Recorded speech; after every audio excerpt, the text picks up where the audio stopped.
Pasting. Posting. Pinning. There we go. That was super fast. Hello, everyone. Hello, Yara. How are you doing? How are you today? Hello, everybody. Hello, Renan. Hello, Francie. How has your day been so far? Hello, Places and Colors. Where are you from? Are you Brazilian? Hello, Graziella. Hello, Marques. Zé Marques. Today we have a special guest. It's the first time I talk to Marine, so we are going to get to know a new teacher, and she's already here. Let me just add her now. Let me see. I'll try to add you first. If it doesn't work, to join. Hello, Sartaya. Sartaya. I never know how to pronounce your name because all the languages I know, I get the R. It's weirdly, I never feel it's right. Sartaya, Sartaya, Sartaya.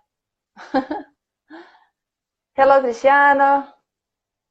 And hi. Hello, Marie. Hello, how are you, Erika? I'm doing great. Am I pronouncing your name right, Marine? Yes, perfect. Am I saying yours right, Erika?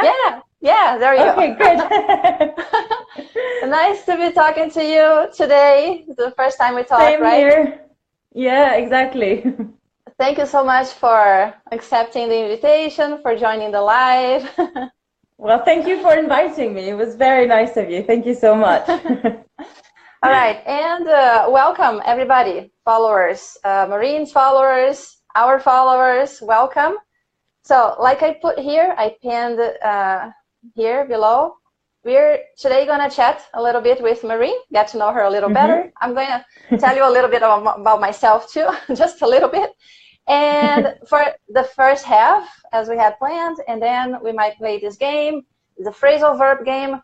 But for the followers who have watched the other games in which we took turns, this time I want to focus more on the guests. Okay, Marine, so I'll let you speak more. Okay, that's cool. So, for those of you who don't know me, my name is Erika. I'm Brazilian. I live in Brazil. I have always lived here. I lived just for a very short time in the US. Not such a short time. It was 1 year, which was great in New Hampshire. And yeah, I'm an English teacher. I've been teaching for many years now, face-to-face, and now only virtually, only on Skype.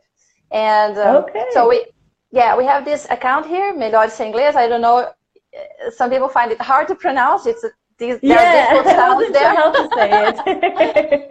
Can you repeat it slowly? Yeah, sure. Because the problem is the LH. Yeah. So it's yeah, there you go.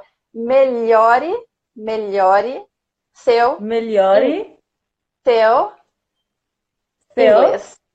Inglês. That's perfect. Melhore seu inglês.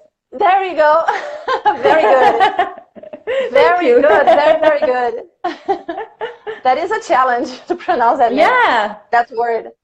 But yeah, and so we have this account here. We have a YouTube channel. We have a Facebook account too, Facebook page, and I think that's it. Now, what about that's quite a lot already. Yeah. Well, would you like to ask any questions? You can ask anything. Yeah, you said you went to the US. How was your experience? Because I've done something similar. I went there for 1 year, and I wanted to know, like, maybe some things that surprised you about it, about the US. I went as an exchange student, so I was 17, very long time ago. And so you were in high school then? Yes, exactly. Last year, senior. I was a senior. And it's interesting when I talk about that time because it was before the internet, and it's kind of difficult now to imagine a world without the internet, right? And without social media and without the fast connections we have today. At that time, I wrote letters, you know, by hand. Long, long letters to my family. They wrote letters to me, you know, so it was so different. Yeah, but I enjoyed it a lot. I lived in a very small town. There were around 5,000 people there. Okay. So it was different for me because I come from a big city here in Brazil. Okay. So just the fact that I was living for 1 year in a very small town was a little different for me personally. Of course, for other people, it's not that difficult, that strange, that different. But I don't know. Yeah, one of the things that impressed me a lot is the diligence, you know, the efficiency and things like that. Things really work in the US. That's what Brazilians say, because we are not used to that. So it impressed me a lot. All right. Okay. Yeah, I can see that. Yeah, it doesn't. Yeah, I would agree with that. Absolutely. So you've been there too? You've been to the US too? Yeah, I did the same as you, actually. We have quite a similar background. I did a year in high school as an exchange student. I was in a small town in Ohio, but the same as small town. So it's very, very similar. And I had a really good experience. That's so cool. I really enjoyed it. Yeah, you know that the whole going to prom and everything. It's only the things you get to see in movies, and you're like, I'm living it. I'm in a movie. But you know what? This is I lived in New Hampshire. It's very close to New York, so I had the chance to visit Manhattan, to go there about twice, 2 times. Nice. And when I got there, those images from movies came to my mind. You know, those brick buildings, the stairs, the emergency stairs, I don't know, outside. And then, oh my God, this is like a movie, right? But other things like the prom, as you mentioned, I didn't watch many movies about proms. So it was a total, you know, it was so bizarre. It was like another planet. It was a bit what are these people doing? Strange and unexpected. Yeah, because in many countries they don't do big events like that in school. Yeah, it's not as social. Exactly. So, and the importance, you know, is not the same for the party and all the events. You know, I don't know, I don't know now. So, at least I don't remember that. So that was different for me. But yeah, we watched so many American movies. I certainly did when I was a teenager, and those images were coming to life when I got there. That was really cool. I agree. That was one of the best things, was to experience things that you've seen on TV and you think you'll never experience, and you actually get to. So that was great feeling. But Marine, you're not American. Where are you from? No, I'm actually French and Spanish. So I have no kind of native English in me at all. Wow, I don't know, I was under the impression you were British somehow.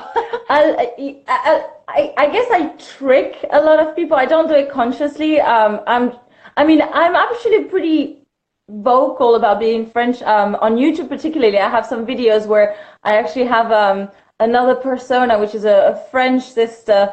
But it's true that when I speak, I guess you don't hear too much of an accent.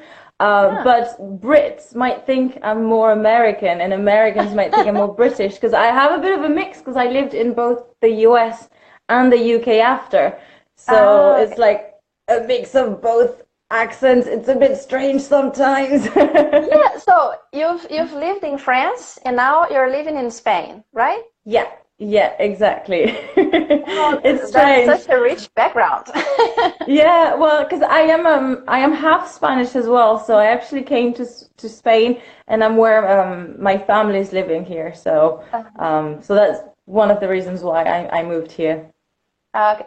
Let me just say hello to everyone who is arriving now. Hello, Ferrario. Hello. I need to scroll back up and take a look at the question. Let me see if there are some questions. Is there anything else you would like to tell us about yourself as a teacher, your experience as a teacher, maybe? Well, I mean, for those of you who don't know me, I've been a teacher for a little bit over 5 years now, but I've been online for 3, I believe, 3 years. And so, yeah, you can find me on Facebook, on YouTube, on Instagram, pretty much like you guys. So follow Marine here if you're not following already. Follow her here, my little English page. Yeah. We have a YouTube channel too. Facebook. Yeah, and everything is called My Little English Page, so it's easy. Excellent, excellent. Very nice. So Jane, okay, it's hard to scroll back up. And so let's talk a little bit about learning languages, specifically here, learning English and teaching English maybe. There are some questions. I don't know if anyone has asked this question already, because every live stream people ask. I don't know if it's the same with you, but 2 questions people ask all the time. How do I learn English? How do I get fluent? Dear How do you answer that question? How to answer that question? The thing is, it's a very big question, and it's also a different answer for everybody, really, because it depends what your goal is, the amount of time that you have, the kind of dedication that you have. It also depends on, how you learn. Some people learn visually, some people learn by listening. So it's also about knowing how you're going to learn better. For example, I learn well when I listen and see. I need both. So for me, it's very important, when I'm in a class, to participate actively, because I memorize a lot that way. And then when I want to go further, I'm going to need to write. So this is something that you guys need to incorporate in the way you learn English. And then after, again, it depends on what you need. Do you need English? Do you need to learn English to actually learn English? Or do you need English because you need to pass an exam? Those are 2 very different things. Because if it's just to pass an exam, learn a lot of grammar, learn a lot of vocabulary, and really, somehow you can do it. But that's not going to teach you real English. Once the exam is over, the information will go here and then back out. You will not memorize. So I think that's the first step. First, figure out what you need, what you want, and that will help you figure out how to get there. Yes, I totally agree. I think it helps you also get engaged in the right way for you, right? If you're studying for a test, you will get involved with the language in a certain way. Like you said, maybe drilling a lot, doing a lot of exercises and things like that. If you really want to use the language, you will get engaged and involved in a different way. I agree with that. It's very important. Absolutely. Because sometimes it's not very clear unless it's a test and you know the date of the test. Some people are not. It's not very clear, right, for people, why do I need to learn this language? Everybody's learning, and I needed to. There is no practical and immediate goal, right? So that's so important. Yeah, talking about goals and plans, what do you think about that? About studying habits, study habits? I couldn't agree with you more. You need to have a goal. But then another problem that students have is they don't actually have a very defined goal. The goal is, I want to learn English to travel. Well, that's very, very, very broad. I want to speak English to be able to do the check-in at the hotel. I want to speak English because I want to be able to talk about all of the things I've done on holiday with my friends after. So you also need to define, what your goal is. Because otherwise, if you just think you need to learn English in general, you might focus on some part of the language that are actually not relevant for you or completely useless, because if you're never going to go to a medical conference, I'm going to the extreme, of course, but if you're never going to go to a medical conference, don't learn things about medical vocabulary. You don't need it. There are other priorities. Exactly. And of course, that's an extreme, but if you have a very defined goal, it's going to be easier to define the area that you need to learn and to focus on, I think. Marine, so you speak French, Spanish, and English. Yeah. You learned French and Spanish in your family, talking to your family. And English, how did you learn English? So back in my days when I was in school in France, we started learning English at around 11 years old. So, you know, the regular school system, you have 3 years of middle school in France. No, it's 4 years of middle school in France, and then we have 3 years of high school. Throughout those years, I was studying English. And after that, I didn't really know what to do. I wanted to go to uni, but I didn't want to go to uni just to go to uni. So I thought, you know what? I'm going to go to the US and learn English. So that's when I did the exchange program thing. Came back, and then I did a degree in language in Spanish, in English and Spanish, and then I had my Erasmus. Do you know what Erasmus is? I know, it's but a university. People here know. Yeah, it's a university exchange program within European universities. So I was able to finish my degree in Nottingham in England. So, I mean, it's really those 2 main years, US and UK, that made a big difference, I think, to my language. Okay, so you learn these languages, 3 languages at the same time all your life. That's kind of what happened, right? Yeah. Because sometimes I try to feel what a student feels when he's older and is learning a new language, and you have to learn a language like English. Sometimes you don't know why you're learning, but yes, it's important to learn English, as well as the other languages. I love learning languages, but I think that I try to understand the difficulties, right? So what difficulties do you see in your students? How do you teach? Is it face-to-face, or you just have I used to do face-to-face up until last year, and I've basically done a switch to be fully online this year. A lot of the difficulties, so some of them might be very specific to Spanish students, of course, because that's the majority of my students. With Spanish students, one of the main things which is kind of hard to believe is they're really shy in English when they're actually the least shy people in the world. Wow, this is so interesting, because that's what I feel about the Brazilians. Really? When you think of Brazilians, you don't connect Brazilians with shyness at all. No. Think of carnival. Outgoing, yeah. But then when it's time to speak. Yeah, but it's one of those things that's just so hard to believe, is you guys are so comfortable in your own shoes all the time, but the moment you switch to English, it's like panic and frozen. So that's one of the main things, I think. What else would I say? Another one, students might be really comfortable, really comfortable speaking at one point, and the moment you say that you're switching to an exam task, they lose everything. It's like, no, it's exam conditions now, I'm freaking out, I can't speak anymore. Yeah. Do you have that as well? Yeah.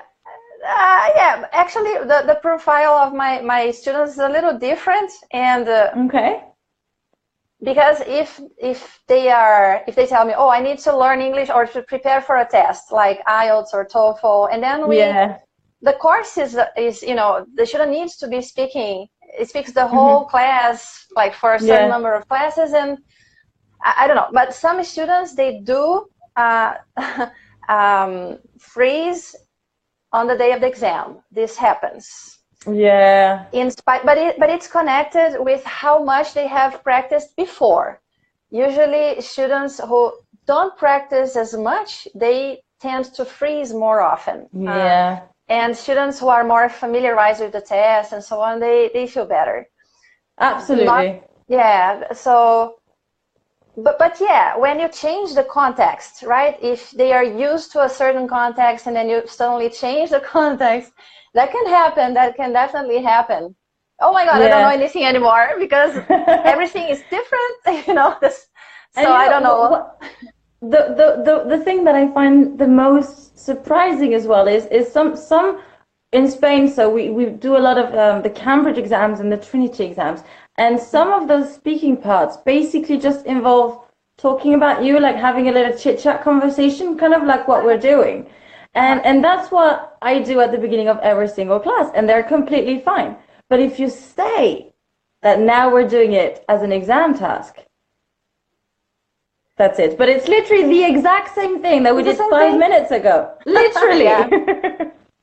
Yeah. We need a strategy, right? As students and as teachers to deal with that. So Serkina, Valerie is saying, Marine, you're so positive.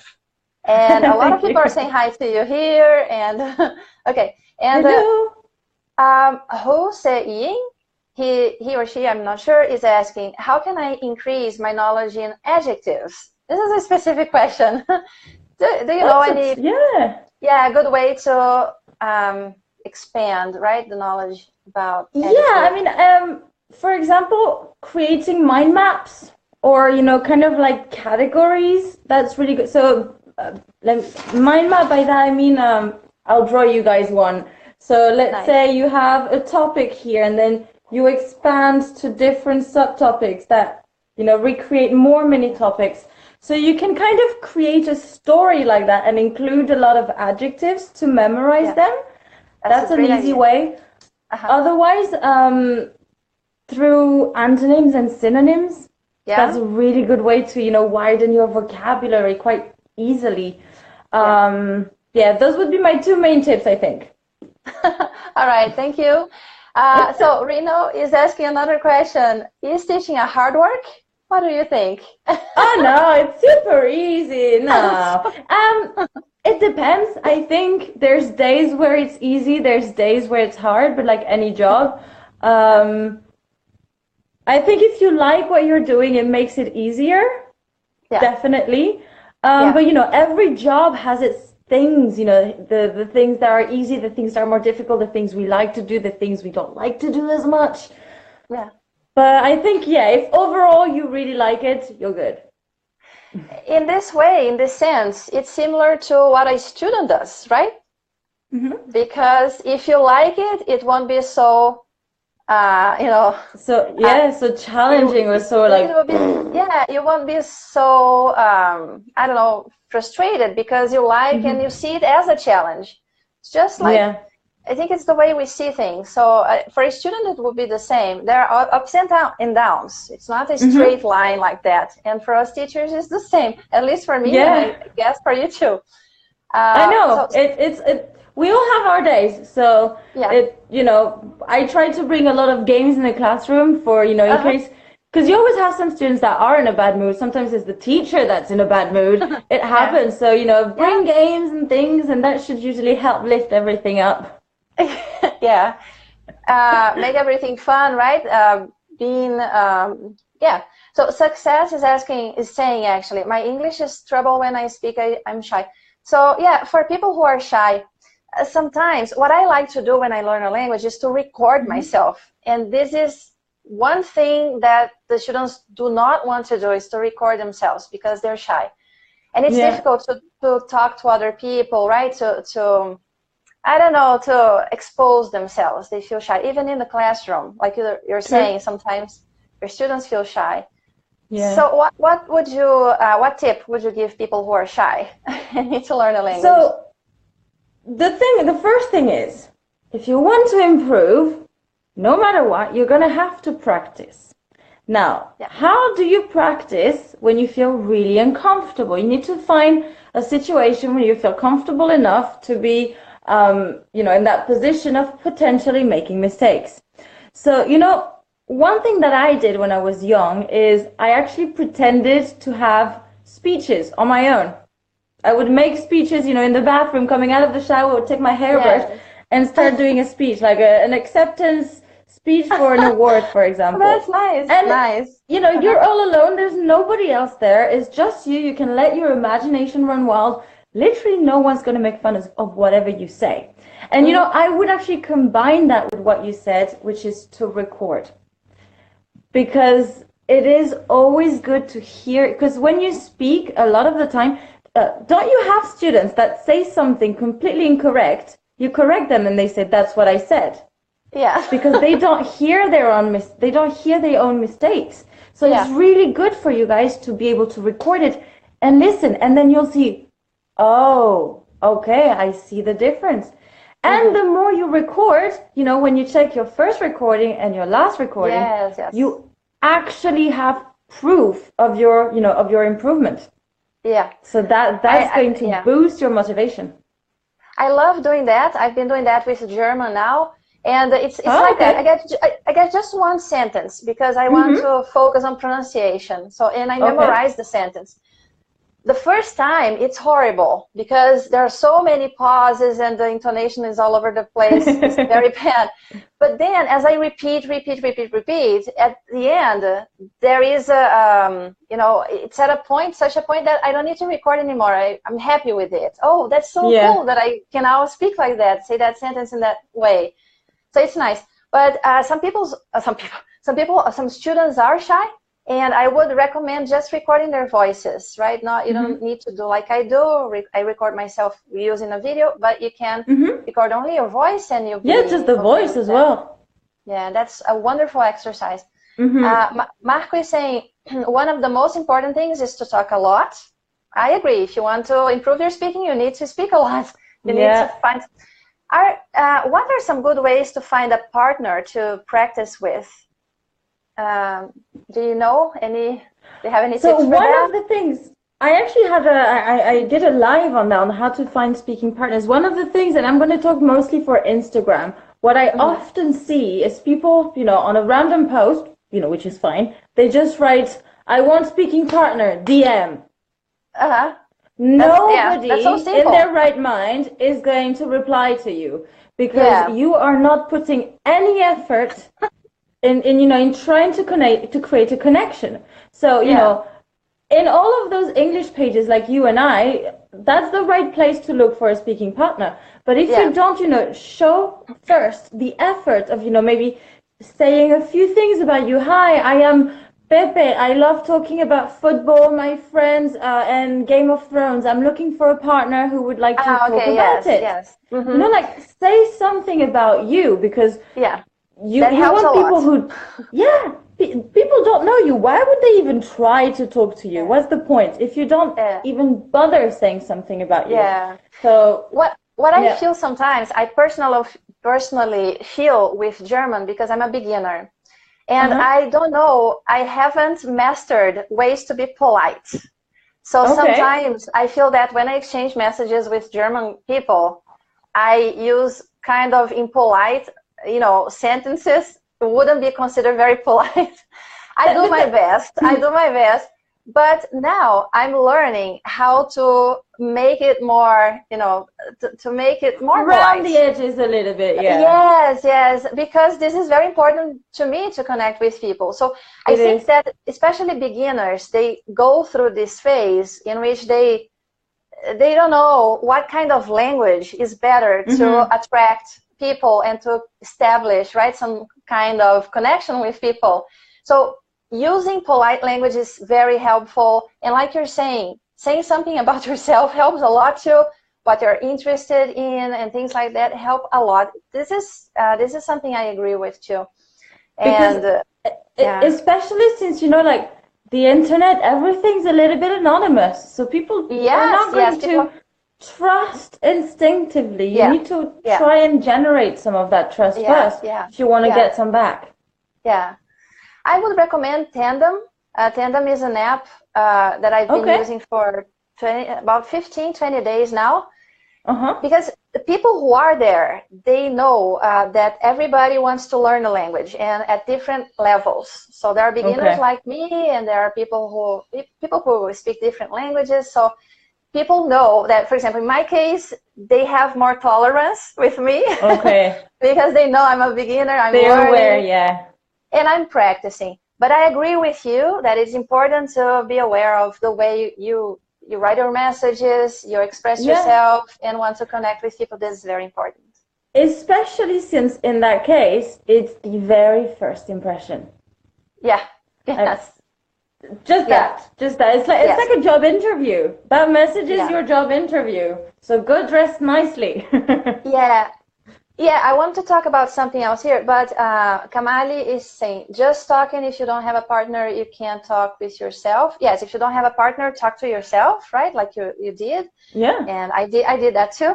And Marco is also saying, also listening is very important. So listening is important too. It's another skill. We need to be able to understand what people are saying. Yeah. Do you have any tips for listening practice? The first thing as well is what kind of listening are you doing? Because there's active and passive listening, and you want to make sure that you have both. You're doing both. What is the difference for people who don't know here, active and passive listening? For example, passive listening might be you're doing the ironing at home, and in the background you have the radio in English. So it's not something where you're actively paying attention. Yes. But when you're doing a listening task to prepare, like in your book, that is active listening because you're looking for specific information. Yeah. So it's really important to do active listening, because when you go on to passive listening, you kind of go into you separate yourself after a while, and you're not listening anymore. So it's useless. One thing that I like to do to make passive listening a little bit more interesting is, for example, let's say you're watching a radio show. You're watching a radio show. You're listening to a radio show. Well, your goal is to kind of notice all the adjectives. Or your goal is going to be to find 3 new words during the show. Just have a little goal to make that whole thing more useful. This is a great tip. Yes, I like that. Because, the same, if you're watching TV, you can do that as well. Yeah, yes. You know what you need, what you want to find. You have a goal, like you said, right? You have a small task. Something simple. It doesn't have to be huge or super complex and different. On the contrary, it should be super easy and super short, right? And then after you're done with that task, maybe you want to continue and come up with another task. That would be exactly. Nice. All right. So I think we can start playing the game. The phrasal verb. I noticed that you teach a lot of phrasal verbs on your page. So people here, if you want to learn more about phrasal verbs, again, follow Marine. Yeah, that's because I'm almost done, actually. I think next Tuesday I'm posting the last one. I was doing a series on phrasal verbs, on 10 of the most common and most useful phrasal verbs. So I feel like I've been just doing phrasal verb forever now. I don't know how you feel about them, but for us who speak Portuguese, native speakers, it's very bizarre. They are very bizarre for us. So we tend to use the Latin, the Romance version. That's our tendency, you know? I understand why phrasal verbs are a bit of a pain in the butt, because one word can end up having 10 different meanings with just something small. Yeah. But once you know them and understand them and can control them, I feel like it's actually more natural, and it just flows. But it takes a while to start to like phrasal verbs. I think it takes a while. And I think it's also something that you guys, if you want to learn all the phrasal verbs, it's a never-ending story. I don't think native speakers know all the phrasal verbs either, so don't panic. It's okay. Brace yourselves for a very long practice. Lifelong practice. And it's interesting because native speakers, when I play this game with them, they sometimes, because it's so ingrained and it's so incorporated in their everyday speech that they don't realize either, actually it's hard for them to explain sometimes what they mean, how they're used, because it's something so natural. And also because sometimes the nuance is just so small. It's that little particle after the verb just adds such a small little twist to the meaning that it's really hard to explain sometimes. It's true. And by the way, Marine, I saw a post, I think it was your last post on your page, and you asked a question.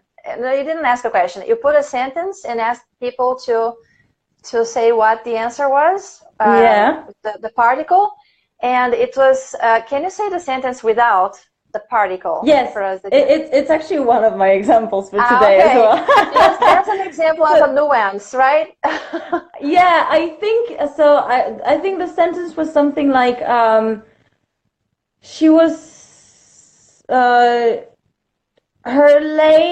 legs gave before she could finish the race, something like that. Because she was tired. I think she was tired. Yeah, because she was too tired to finish or something like that.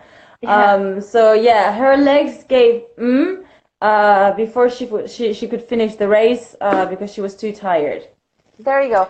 So guys, now it's your turn. You're going to help me actually to figure out what this is. I already know, but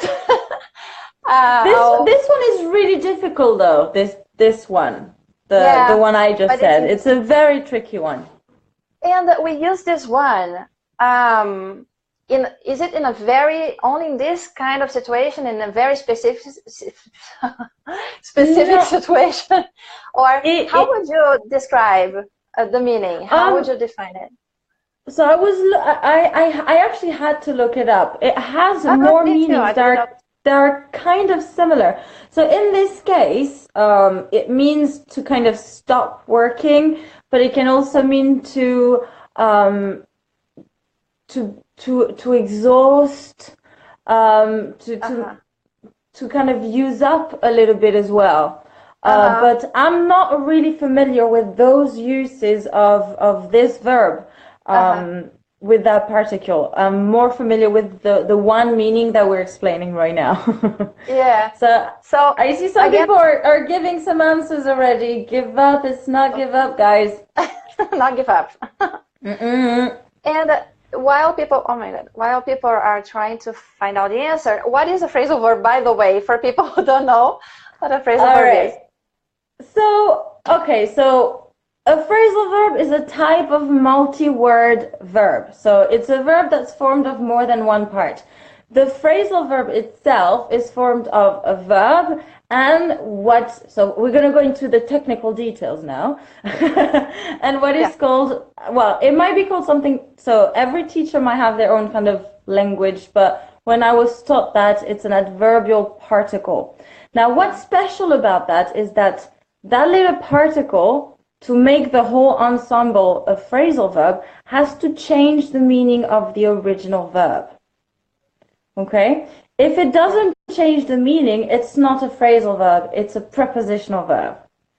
Oh, nice, yes. Yeah, we could go much further into detail because then you know that some are separable, some inseparable, but that's just so too deep. Yeah, there is a lot to say about it, but basically it's just a verb that has its meaning changed with the addition of a particle. Let's call it a particle. Yeah, right? if you think, for example, take off, you know, when you take something, you take it. But when the plane takes off, that has no connection with taking. Yeah, there you go. So this phrasal verb, the main verb is give, but the particle is not up. It's... But somebody got it. Yeah, Carlos, that's it, right? Campo Seco, you got it. Yes. Give out. Give out. Give out. Good job, Carlos. Nice, nice, well done. Yeah. So give out. It means to exhaust. To stop working. In this case, it's to stop working. And it's quite common to use it with body parts and more generally legs when you're so tired that you can't walk anymore. Yeah, give out. Really, really nice. Okay, Jessica got it right too. All right. Yeah, so good job. How about another one? Let's try another one. Now, this time without the verb. Just say, I don't know, how it's used or explain it, and then we'll try to guess both the verb and the particle. Can I do what I do? So I basically do that, but I have a version that I call the potato game. So instead of saying the verb, I use potato as a verb. So for example, he potatoed in the park. So just to put something in there. Yeah, cool. Okay, so which one? Okay. All right, so this one, guys, officially is a phrasal prepositional verb, so which means it has 3 parts. I'm going to give you the last one, okay, to make it a little bit easier. So you just have to find the verb and the first part, okay? Who potatoed with this design. So, who potatoed with this design? Potato is the verb we're trying to figure out. The verb and one particle, right? So it's a verb and a particle, exactly, yeah. And then we have with is the third word? With is the third one, yeah. Okay. So just to help you guys, do you want me to give you the definition of this verb? I think that will be helpful. Yeah. It means to think of an idea. So who potatoed with this design?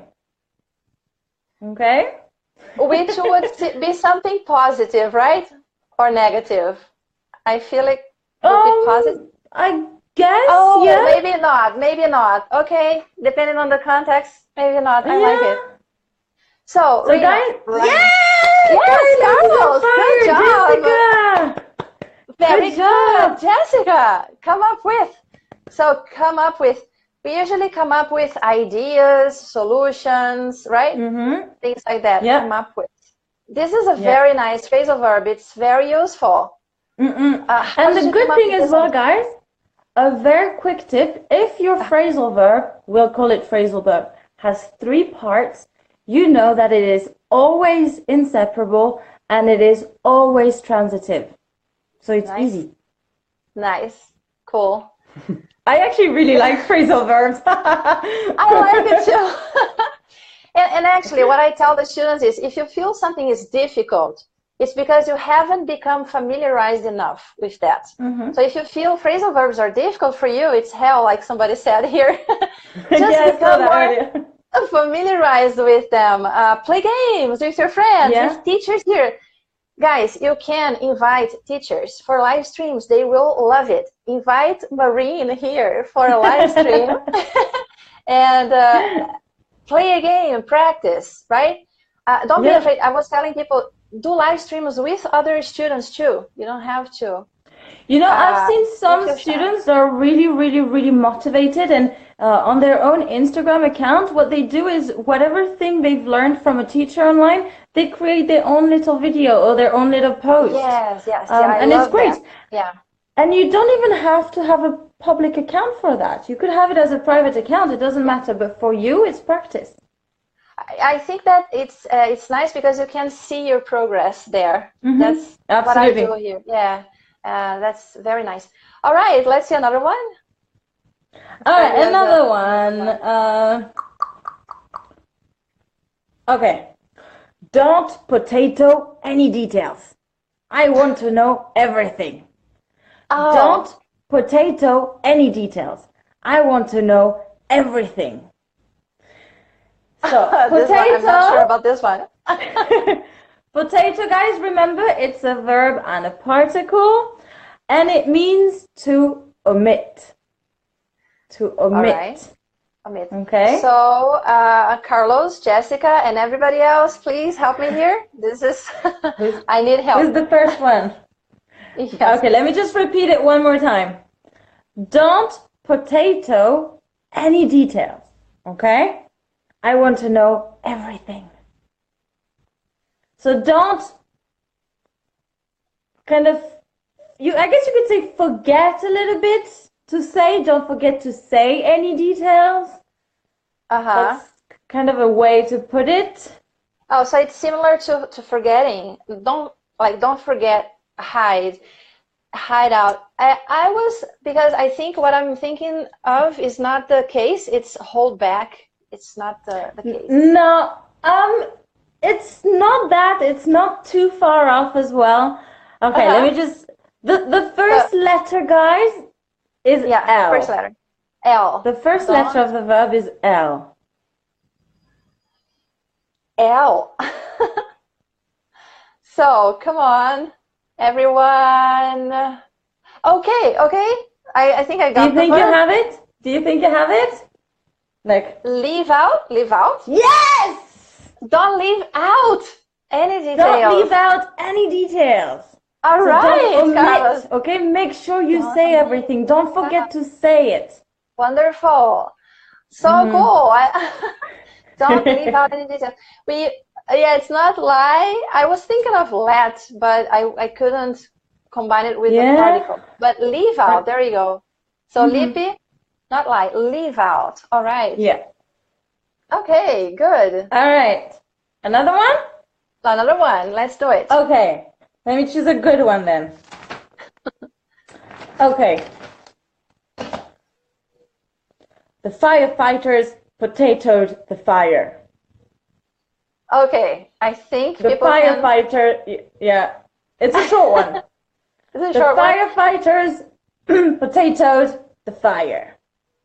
Romildo, Lippy, come on, help me here. Can we potato a cigarette? Yes, you can potato a cigarette. Carlos, you're on fire! Literally. And Faith is here as well. Yes, Miss Morais, good. Good job, well done. Put out the fire. Yes, very good. So you can put out fires, you can put out your cigarette. Can you put out anything else? I think it's basically a match, right? Maybe a candle, a match. Anything that has some kind of fire or not ash. What is it called? Can't remember. Doesn't matter. But the candle, yeah, we can put out a candle too. Nice. Exactly. Very nice. Okay. Cool. Another one? Yes. Let's see another one. I'm just gonna go until you tell me to stop because I have a bunch. Okay. Yeah. Actually, you can tell us also if you use, or when was the last time maybe you used that phrasal verb, if you are aware of that, because many times we are not. We just use them and have no idea when we use them. But put out?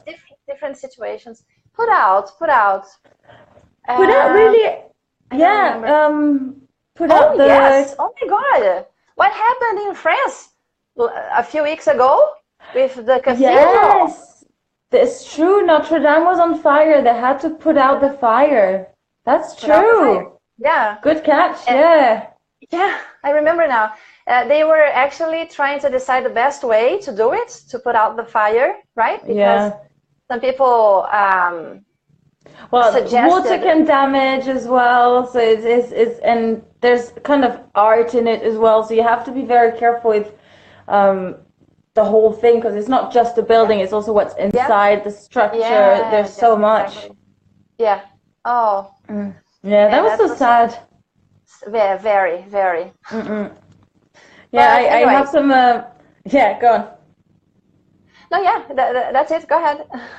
I was just going to say, I have some family in Paris at the moment, and the following day after it had happened, they went there and they saw it, and they said it was a very sad moment, very emotional. Yeah, exactly. I was going to say that. We saw people crying, and it's, oh my God, all over the world, right? Because it's a monument that everybody feels in one way or another connected with it. So it's an impressive monument, yeah. All right. So let's go ahead and talk about another one. Okay. All right. This one I like as well, because I used to teach it a lot in exams, but you can use it and apply it to your own life as well a lot. Okay. Unfortunately, I went out last night and I potatoed all my money. There's nothing left. So what are we talking? People are asking what we are talking about. We are guessing phrasal verbs. So Marine is having us guess some phrasal verbs, useful phrasal verbs. I like all of them so far. Love them. Hello, Johnny. So I would like you all to help me, please, guess the phrasal verb. So what is the context or the sentence again, Marine, please? Okay, so I went out last night, and unfortunately, I potatoed all of my money. There's nothing left. Right. So there's already some people. Daylight is saying run out of money. So you run out of money, but I said you don't potato. No, it just doesn't work. It doesn't work. It's not that one. It's not run out. Because when you run out of something, it's kind of more, it's not a passive verb, but the effective passive. You don't actually do something. In this case, My verb is an active verb. You're actively doing something. Yeah. I drank out. It's not that, but that could have worked. Use up, Fatem is saying, use up. Is this the one? All right, use so up. Exactly. Spent, broke out, spent out, run out. Everybody's using out here. But it's use up. Use up. So to exhaust, to use completely. I used to teach it a lot for exams because the environment is a big topic. So, use up natural resources. But you can use it for a lot of things. For example, like I said here, to talk about money. It's a possibility as well. Very good job for them. Use up. Yes, there you go. Very, you guys are doing so great. Yes, they're sharp. Let me just drink up. You're from Brazil. I am, Johnny. I'm from Brazil. I don't have any idea. Waste out. It's nice to try to create some phrasal verbs too. All right, so use up resources. Yes, that's the kind of a collocation that I hear the most. Yeah, that's true. It often goes together. Yes, very nice. Very nice. Do you have another one for us? Oh yeah, I have many more. Okay, let's keep going. Okay. All right, this one, guys, actually has several meanings, but I'm focusing on one that is not as commonly known. So what I'm going to do, I'm going to give you 2 sentences with 2 different meanings of the same verb. Okay, that should help you out. So let me just write the second sentence because I didn't have one. Okay, so, all right, my first one is, I can't potato what is on the sign. Okay? I can't potato what is on the sign. That's the first meaning, which is to understand. Okay? But again, this one is the more complicated one. You might not have seen it. Now, my next example is the exact same verb, but it's a much more common, the meaning is more common. Pepe and Maria are in love. They keep potatoing on the bench. I don't think it's figured out this time. It's something else. It's not figured out because the couple is not figuring something out. No, they're not. No. What do couples usually do? What can you do? Well, sorry, that could go the wrong way. On a bench, what can you do? Yes. Yes, Miss Moraes. Right? Is that right? Make out. Yeah, so that's interesting. Yes, like I said, the first meaning is completely different. To make out, to understand, to be able to read. I can't make out what's on the sign. That one is different. I quite like it. And by the way, you guys can write sentences here to practice, right? Use this time to practice and to we can give you some feedback, okay? Because I think it's important, and it also helps us remember in this case here, the phrasal verb absolutely clearly and fast, right? So it's a good idea to write your own sentences and practice, always practice. Very nice. Make out. Okay, all right, we have time for a few more. Okay. So we've done this one, this one, this one, this one, this one. Okay, we've done quite a few now. Yeah. We've done this one, this one. Oh, actually. Okay, I have one more. And if the followers have phrasal verbs too, like phrasal verbs you like using or that you don't know what they mean or want some explanation, anything, just write it here too for us, okay? So Lippy is just a beginner. You're doing a great job, Lippy.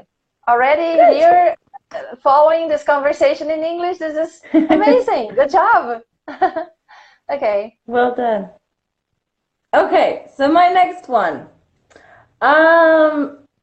It's important to potato some money for your retirement. It's you know what? I think there's 2 possibilities, and I think you guys are going to go for the one I don't want. So there's 2 possible answers here, okay? it's important to potato some money for your retirement. And basically it means to store or save. And I think a lot of you, yes, that's what's happening. You guys are thinking of save up. I don't want this one. I want a different one. Oh, different one. Because I was thinking of saving up. Okay, so let's try something. So it's not saving. Does it? The meaning in the end is pretty much the same, but we don't want save up right now. Chico loves your potatoes. Placebo likes using phrasal verbs. Yes, they're fun. They're fun. Save something. Is the verb save? Or is it a different verb? No, it's not save. No. It's not save. My verb, if you want, guys, starts with the letter P. So it's P. It's not back up, Sartaya. Not eat. So it's important to potato some money for retirement. And it starts with the letter P. It's not potato. Okay. Okay. So let's keep trying. Let's keep trying. Come on, guys. You can do it. There's not that many verbs that start with the letter P, I guess, for phrasal verbs. Carlos and Jessica are saying put. Is it the verb put? So put is the verb, but not put off. Is the verb? Not off. Let's see the particle now. Not put in. Put in. Nope. Put off. Put up. No. No. What else? And it's not pick daylight. It's put. Put. Put by. Let's keep trying. Other particles. Not save. Not pick. Let's see what else. Put. What am I doing, guys? It's put out again?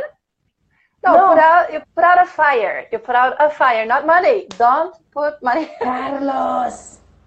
Put away. Put away. To put That's away. Right. That's right. Yeah. Put away. Exactly. Is there any like big difference between save up and put away? Because you were talking about it earlier. Put away can also mean to store. Oh, yes. So it's basically when you're saving money, you're storing your money in the bank. So that's why it's basically the same. But you can use put away for something not related to money. Let's say we're in class, the students are on their cell phone. Can you put your cell phone away? So just store it back in your bag or in your pocket. So it can have those two meanings. Yes, yes. Put something away and put money away. Yeah? Nice. I like that too. We're just more used to using saving up, that's why. Yeah, but it's important to learn that too, right? Phrasal verbs that have very close meanings and to add for sake of variety, and also maybe there is a subtle difference. You want to use one instead of the other. That's important. And remember, at the beginning we mentioned synonyms and antonyms. Well, that's one of the examples, guys. You've just learned two phrasal verbs that are synonyms. Save up, put away. Boom. Yes. When you put them on a notebook, put them together. Yes, if you use flashcards, you can put them there too. So Jessica is writing a sentence here. I'm going to put away some money to my next travel. Yeah, you're going to travel, Jessica. Where are you traveling to? Nice. What are your plans? It can be with the meaning of save money. Yes, put away, right? That's the one you used here. Put away some money. Yes, put away some money. Good job. You can say, I put away many information in my notebook. Can you put away information? I'm not sure. I usually see it connected with... Maybe put it down, like put down the information, write down the information, I guess, maybe. Write down the information. Yeah, if it's a notebook, like something you write on, I would say write down. Yes. Yeah. Write down. Guys, you can only put away something physical. Now, I know money is a bit of the exception because it's not only physical anymore. But basically, you put away something physical. So you can put away the notebook itself, but you can't put away the information inside. Yeah. I guess it's still difficult to learn. It's difficult, but not impossible. Keep using the phrasal verb. Keep trying to make a list. Write down the phrasal verbs teacher Marine taught us today. Showed us today. It was very, very fun. Oh my God, we have 30 seconds left. We have to say goodbye. time flew by. Thank you so Thank much, you so Maria. much. Thank you, thank you. Thank you all for watching this live. I hope you have learned as much as I did. Practice, practice, practice. Right? Thank you so much. And hopefully next time you'll be on my channel. Oh, that will be a pleasure. Definitely. That would be awesome. So bye-bye, everyone. Take care.